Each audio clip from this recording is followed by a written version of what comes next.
Hello guys, welcome back to another video. तो guys, tin plate की financial year 2023 की second quarter की result out हो चुकी है। तो गाइस, इस वीडियो में हम लोग यही देखेंगे कि कंपनी ने सितंबर 2022 की क्वार्टर में कैसी परफॉर्म की है, क्या क्या पॉइंट्स इंप्रूव हुई है एंड कहाँ कहाँ पे कंपनी ने डिटोरिएट की है, और कंपनी के फंडामेंटल्स भी चेक करेंगे और समझेंगे कि क्या ये कंपनी पैसे लगाने लायक है या नहीं। एंड उसके साथ साथ हम लोग कंपनी के टेक्निकल्स के बारे में भी डिस्कस करेंगे। तो गाइस, बिना टाइम वेस्ट किए कंपनी की फंडामेंटल एनालिसिस करते हुए वीडियो को शुरू करते हैं। तो गाइस, अगर इस कंपनी के बिजनेस के बारे में डिस्कस करें तो this company is a producer of tin coated and tin free steel sheets in India and it is a subsidiary of Tata steel limited. ये कंपनी बोथ बीएससी एंड एनएससी में लिस्टेड है। तो अभी अगर इस कंपनी की कुछ इंपॉर्टेंट फिगर्स के बारे में डिस्कस करें तो 3137 करोड़ की है कंपनी की मार्केट कैप, 12.1 की पी है, 46.8% है कंपनी की ROCE एंड 34.9% है कंपनी की return on equity. Last 6 months के रिटर्न नेगेटिव में जा चुकी है, negative by approximately 28%। And last 3 साल की सेल्स ग्रोथ अप्रॉक्सीमेटली 18% के आसपास निकल के आ रही है, जो कि 3 साल की कंपेरिजन में बहुत ही ज़बरदस्त है। कंपनी अभी अपनी बुक वैल्यू से बहुत ही ज़्यादा ऊपर ट्रेड कर रही है। डिविडेंड यील्ड 1.33% है एंड फेस वैल्यू 10 रुपये की है। तो अभी अगर इस कंपनी की सितंबर क्वार्टरली के रिजल्ट के बारे में डिस्कस करें तो सितंबर 2022 की क्वार्टर की ऑडिटेड फाइनेंशियल रिजल्ट आप लोगों के सामने है एंड यहाँ पे जितने भी सारे फिगर्स है वो सब लैक्स में दिया हुआ है।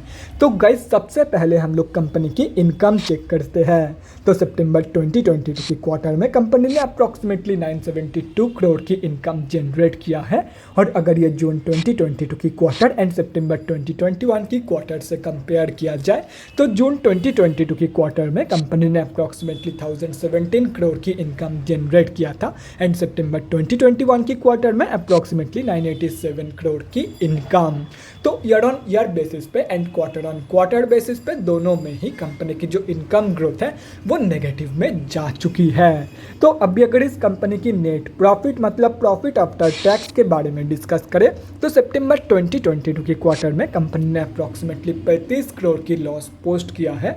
जून 2022 की क्वार्टर में कंपनी ने अप्रॉक्सीमेटली 85 करोड़ की प्रॉफिट पोस्ट किया था एंड सितंबर 2021 की क्वार्टर में अप्रॉक्सीमेटली 75 करोड़ की प्रॉफिट।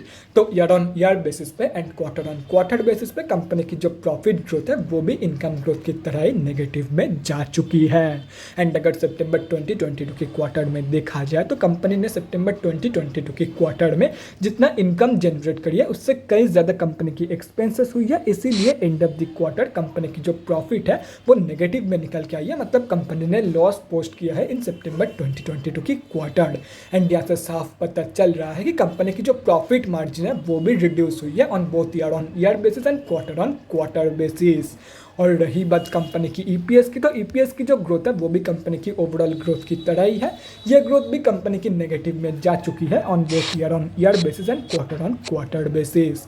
तो अगर ओवरऑल देखा जाए तो सितंबर 2022 के क्वार्टर में कंपनी की टोटल ग्रोथ जो है वो नेगेटिव में जा चुकी है। कहीं पर भी कंपनी ने पॉजिटिव ग्रोथ नहीं दिखाई है इन सितंबर 2022 के क्वार्टर, हर एक जगह पे कंपनी ने डिटोरिएट की है। तो ओवरऑल जो रिजल्ट है वो बहुत ही ज़्यादा वीक निकल के आई है एंड कंपनी ने तो इनफैक्ट लॉस भी पोस्ट किया है इन सितंबर 2022 की क्वार्टर। तो अभी अगर इस कंपनी की बैलेंस शीट की हेल्थ के बारे में डिस्कस करें तो हाफ ईयरली बेसिस पे कंपनी की रिजर्व इंक्रीज हुई है एंड डेट रिड्यूस हुई है, जो कि किसी भी कंपनी के लिए बहुत ही ज़बरदस्त है। मतलब बैलेंस शीट की हेल्थ इंप्रूव हुई है on half yearly basis. And अगर ओवरऑल भी देखा जाए तो डेट की कंपैरिजन में अप्रॉक्सीमेटली 100 गुना ज़्यादा पॉजिटिव रिजर्व मौजूद है कंपनी के पास। तो ओवरऑल जो बैलेंस शीट की हेल्थ है वो तो बहुत ही ज़बरदस्त है ही है एंड उसके साथ साथ ये एक ऑलमोस्ट डेट फ्री कंपनी भी है। तो अभी अगर इस कंपनी की कैश फ्लोज के बारे में डिस्कस करें करें तो कैश फ्लोज की जो कंडीशन है वो डिटोरिएट हुई है इन फाइनेंशियल ईयर 2022। FY 2021 में कंपनी के पास पॉजिटिव 73 करोड़ की कैश फ्लोज मौजूद थी, जो कि अभी डिटोरिएट होकर पॉजिटिव 50 करोड़ की हो चुकी है। लेकिन अभी भी अगर देखा जाए तो अभी भी कंपनी के पास पॉजिटिव में ही कैश फ्लोज मौजूद है। तो ओवरऑल जो कैश फ्लोज की कंडीशन है वो बैलेंस शीट की तरह ही बहुत ही ज़बरदस्त निकल के आ रही है। और रही बात कंपनी की शेयर होल्डिंग पैटर्न की, तो गाइस सितंबर क्वार्टरली की शेयर होल्डिंग पैटर्न अभी तक आउट नहीं हुई है। लेकिन अगर जून क्वार्टरली की शेयर होल्डिंग पैटर्न देखा जाए तो जून क्वार्टर के अकॉर्डिंग इस कंपनी में प्रमोटर्स की होल्डिंग है 74.96%, FIIs की होल्डिंग है 3.01%, DIIs की होल्डिंग है 0.01% एंड गवर्नमेंट की होल्डिंग है 0.02%। एंड अगर देखा जाए तो एंड में इस कंपनी में पब्लिक की होल्डिंग है 22%। तो गाइस अभी कंक्लूजन पे आते हैं कि क्या आप लोगों को इस कंपनी में पैसा लगाना चाहिए या नहीं। तो देखो गाइस सितंबर क्वार्टरली की जो ग्रोथ है वो इंटायरली नेगेटिव में जा चुकी है एंड सितंबर क्वार्टर में कंपनी ने बहुत ही वीक परफॉर्मेंस दिखाई है। लेकिन कंपनी फंडामेंटली स्टेबल है एंड फंडामेंटली स्ट्रॉन्ग भी है एंड कंपनी की जो बिजनेस है वो भी बहुत ही बढ़िया है। तो ऐसे में मैं आप लोगों को यही सजेस्ट करूंगा कि अगर आप लोग इस कंपनी में पैसा लगाना चाहते हो तो as of now short term के लिए मत लगाओ। बाकी अगर कंपनी के ऊपर भरोसा है तो आप लोग डेफिनेटली इस कंपनी में लॉन्ग टर्म के लिए एंट्री प्लानिंग कर सकते हो, लॉन्ग टर्म के लिए इन्वेस्टमेंट प्लानिंग कर सकते हो। बाकी शॉर्ट टर्म के लिए as of now entry plan मत करना, क्योंकि सितंबर क्वार्टर की जो रिजल्ट है वो बहुत ही ज़्यादा वीक निकल के आई है। हो सकता है दिसंबर क्वार्टर में भी आप लोगों को सेम ही रिजल्ट देखने को मिल जाए, मतलब लॉस में ही रिजल्ट देखने को मिल जाए। बाकी अगर भरोसा है कंपनी के ऊपर then you can definitely go for long term. तो गाइस अभी अगर इस कंपनी की टेक्निकल्स के बारे में डिस्कस करें तो यहाँ पे हम लोग आ चुके हैं NSE के डेली चार्ट पे। तो गाइस सबसे पहले हम लोग ये समझते हैं कि कंपनी में अभी चल क्या रहा है। तो गाइस कंपनी अभी अपनी 200 की मूविंग एवरेज से नीचे ट्रेड कर रही है, मतलब कंपनी अभी ऑफिशियली तो डाउन ट्रेंड में है।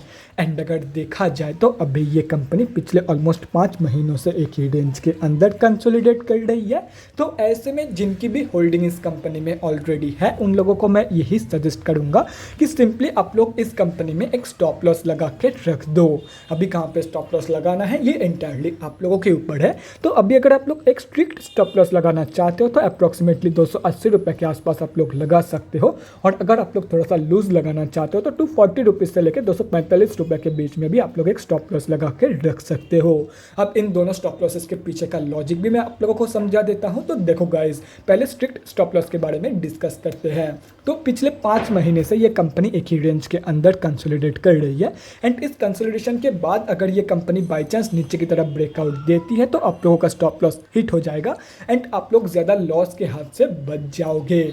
और रही बात लूज स्टॉप लॉस की, तो देखो गाइस कंपनी अभी जहाँ पे ट्रेड कर रही है मतलब इस रेंज की सबसे क्लोजेस्ट सपोर्ट बेस जो है वो अप्रॉक्सीमेटली 250 रुपये के आसपास निकल के आ रही है। कंपनी पहले से ही डाउन ट्रेंड में है एंड अगर ये कंपनी बाई चांस इस रेंज की ब्रेकआउट नीचे की तरफ दे देती है एंड नीचे की तरफ ब्रेकआउट देने के बाद अगर ये कंपनी अनफॉर्चुनेटली 250 रुपये के सपोर्ट लेवल से भी स्लिप कर जाती है, क्योंकि इस कंपनी की जो सितंबर क्वार्टरली की रिजल्ट है वो बहुत ही ज़्यादा वीक निकल के आई है। तो ये आप लोग एक्सपेक्ट कर सकते हो फ्रॉम दिस कंपनी, मतलब चांस है कम है लेकिन चांस है कि ये कंपनी यहाँ से भी स्लिप कर जाए। एंड अगर कंपनी यहाँ से भी स्लिप कर जाती है तो कहाँ तक की फॉल शो करेगी वो कोई नहीं बता सकता है। तो सिंपली आप लोग 240 रुपये से लेकर 245 रुपये के बीच में एक स्टॉप लॉस लगा के रख दो। अगर यहाँ से कंपनी रिवर्सल ले लेती है तो ठीक है, अदरवाइज आप लोगों का स्टॉप लॉस हिट हो जाएगा एंड आप लोग भी ज़्यादा लॉस होने के हाथ से बच जाओगे। तो अभी अगर फ्रेश एंट्रीज के बारे में डिस्कस करें तो सबसे पहले हम लोग स्विंग ट्रेडर्स के बारे में बात करते हैं। तो guys simply wait for the breakout of this rectangle pattern या तो फिर कंसोलिडेशन जोन। जब ऊपर की तरफ ब्रेकआउट होगी तब ब्रेकआउट के कंफर्मेशन के बाद एक स्टॉप लॉस लगाने के बाद आप लोग 443 रुपीज़ के लेवल के लिए एक बहुत ही बढ़िया स्विंग ट्रेड प्लान कर सकते हो। और रही बात लॉन्ग टर्म इन्वेस्टर्स की, तो देखो गाइस पहले ही बोल देता हूँ कि शॉर्ट टर्म ट्रेडर्स को मैंने मना किया था इस कंपनी में ट्रेड लेने के लिए, क्योंकि सितंबर क्वार्टर की रिजल्ट वीक निकल के आई है। तो सिर्फ और सिर्फ अभी लॉन्ग टर्म इन्वेस्टर्स से बचते हैं। तो देखो अगर कंपनी के ऊपर भरोसा है तो ये कंपनी आप लोगों को जितना सस्ते में मिल जाएगा उतना ही आप लोगों के लिए एंड आप लोगों के फ्यूचर रिटर्न के लिए बढ़िया है। तो अगर ये कंपनी आप लोगों को इन नियर फ्यूचर 250 रुपये के प्राइस रेंज पे मिल जाती है तो आप लोग एक बहुत ही बढ़िया एंट्री प्लान कर सकते हो फॉर लॉन्ग टर्म। अदरवाइज आप लोग इस सपोर्ट बेस के आसपास अप्रॉक्सीमेटली 290 रुपये के आसपास 295 रुपये के आसपास भी इस कंपनी में एंट्री प्लानिंग कर सकते हो फॉर लॉन्ग टर्म। तो guys that's it for this video. अगले वीडियो में मिलते हैं गाइज। Thanks for watching. और गाइज अगर आप लोगों के मन में कोई भी डाउट या क्वेरी रहती है स्टॉक मार्केट या किसी भी स्टॉक से रिलेटेड, तो कमेंट सेक्शन में कमेंट करके मुझसे पूछ सकते हो, या तो फिर मेरे इंस्टाग्राम का लिंक आप लोगों को डिस्क्रिप्शन बॉक्स में मिल जाएगा, जाके वहाँ पर भी मुझे DM कर सकते हो for an one on one conversation. Thanks again for watching guys. Bye guys and definitely guys stay safe.